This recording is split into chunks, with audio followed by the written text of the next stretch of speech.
देवास की सरजमीन पर 10 जून 1942 को एक महकता हुआ गुलाब खिला। माँ बाप अपनी हसरतों का जहान उस गुलाब की खुशबू में तलाशने लगे। लेकिन बचपन से ही संवेदना की तह में छिपा कवि हृदय जीवन की वास्तविकता के बारे में घंटों चिंतन मनन में डूबा रहता था। एकांत में निर्मित होता ये जीवन का सच क्या पता था कि आगे चलकर साहित्य पथ पर अग्रणी होगा। व्यस्त जिंदगी के फुर्सत के पलों में अपने अनुभवों को शब्दों में ढालने का क्रम जारी रहा। अपने दर्द को उन्होंने बांटना शुरू किया। यह दर्द उनका भीतरी दर्द था जो शाश्वत था और अंतहीन।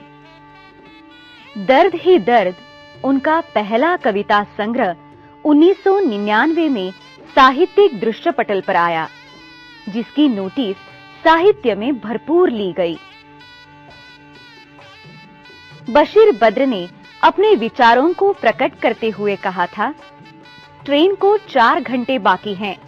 मैंने जब नारायण दास जाजू का दर्द ही दर्द उठाया तो आने वाली सुबह की धुंधली धुंधली खुशबू थी। अब धूप निकल आई है। ये वही धूप थी जिसकी कठोर आग में तपकर कवि का हृदय मोम की मानिंद पिघला है, लम्हा लम्हा, सांस दर सांस आजीवन। नारायण दास जाजू ने स्वयं स्वीकार किया है, दर्द की अनुभूति ने इंसान को कहां से कहां पहुंचा दिया है। अनादि काल का अधूरा मानव अब एक सर्वसंपन्न इंसान बन हर पल हर दिन नए युग का आह्वान कर रहा है। नई दुनिया की नई सभ्यता और नई संस्कृति का प्रादुर्भाव कहीं न कहीं छुपे हुए दर्द की परिणति ही है। अपनी पहली कविता में वे कहते हैं, दर्द नन्हा सा 2.5 अक्षर का शब्द, किंतु कितना व्यापक, कितना फैला, कितना शाश्वत, कितना विश्वस्त कि सब कुछ बदला पर ये नहीं बदला। आपका विवाह बिमला देवी जी से हुआ था। खुशियों की नई सौगात मिली थी, लेकिन भीतर के खालीपन को भरने का साथी तो साहित्य ही रहा। शब्द दोस्त बनते गए और कविता सहयात्री। जीवन संगिनी का सहयोग मिला। 3 संतानें हुई, संजय, छाया और माया। लेकिन परिवार के अलावा नारायण दास जाजू का वास्तविक परिवार तो साहित्यिक मित्रों का था, जो पूरी दुनिया में फैला था। उसे वे और फैलाते रहे अपने हर संग्रह प्रकाशन के साथ। अपना दूसरा कविता संग्रह कवि ने अपने पिता बसंतीलाल जाजू के स्मृति में समर्पित किया है। गंगा जल सी गजल इस संग्रह का नाम है। राजेंद्र अनुरागी ने एक शेर से इस संग्रह की खूबी को उकेरा है। दर्द से चेहरे की ताबानी बढ़ी, घर जला तो आसमां रोशन हुआ। घटाकाश और चिदाकाश की संकल्पना वैदिक वाङ्मय में सूत्रों की संरचना से जुड़ी है। योग की क्रियाएं इसके पीछे की पृष्ठभूमि से झांकती है। समय का चक्र जिसे बांध नहीं सकता। समय से परे अपने शब्दों में कवि ने अपनी ऐसी अनुभूतियों से भी साहित्य के भंडार को भरा है। जितना तेरा आकाश उतना मेरा आकाश, इस अर्थ में भारतीय साहित्य में एक अद्वितीय संग्रह है, जिसकी गहराई बौद्धिक पाठक वर्ग की क्षमता का पता पूछती है। व्यर्थ न हो भावों का तेरे दर पर आना, अर्थ लेकर ही शब्द अब तुम मेरे घर आना। यह संग्रह मार्च 2001 को प्रकाशित हुआ था। इसे सभी लोगों ने काफी पसंद किया था।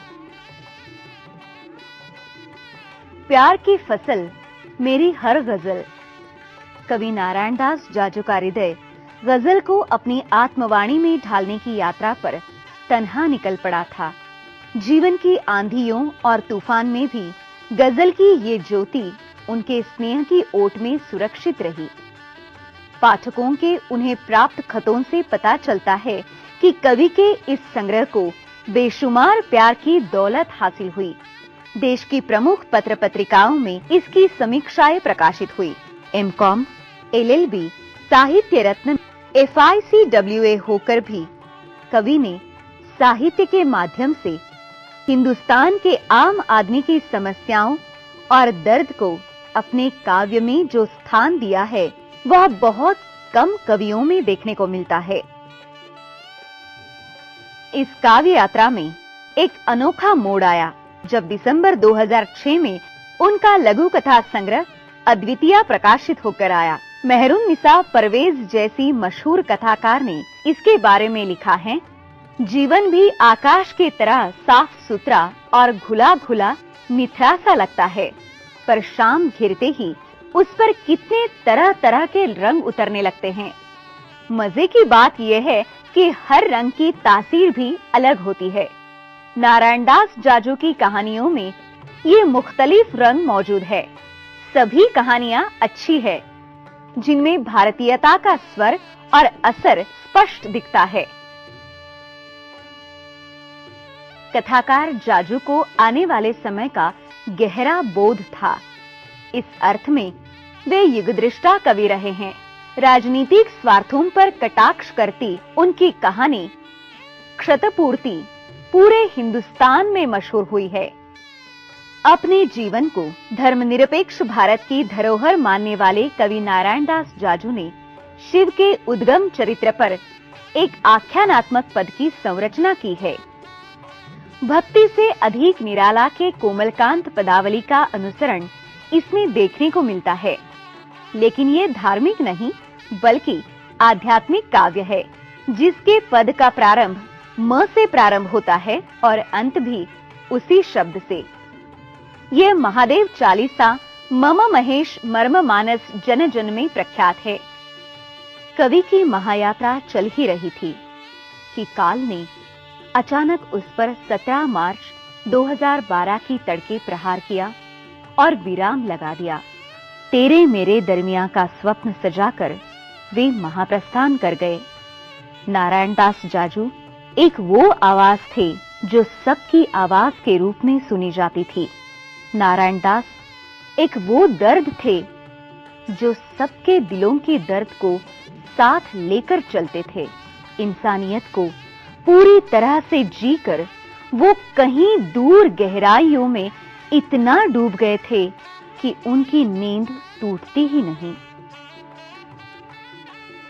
लेकिन उनकी माटी कण कण के साथ आज महक रही है। इसके बावजूद फजाओं में एक गहरी खामोशी है, कोई इसे नहीं तोड़ता। दिल की धड़कनों में बसने वाला कवि, दूसरों के लबों पर गजलों सा गूंजने वाला वो हर दिल अजीज शायर आज हमारे बीच नहीं है, लेकिन उनकी गजलें और कविताएं उनकी याद दिलाती रहेगी। उन्होंने कहा, ऊंची हवाएं इसके दरीचे से आएगी कि दे रहा हूं तुमको गजल का मकान में। अंत में आप कवि स्वर्गीय श्री नारायण दास जाजू जी की मूल आवाज में सुनिए उनकी एक महत्वपूर्ण कविता का अंश। गीत, गजल, शेर, शायरी, घर घर की कहानी, मीत और कविता सबकी जन जन की जुबानी, संगीत सी हो झिलमिल ये भावों की परिभाषा। प्रीत में न हिंदी न उर्दू बस हिंदुस्तानी।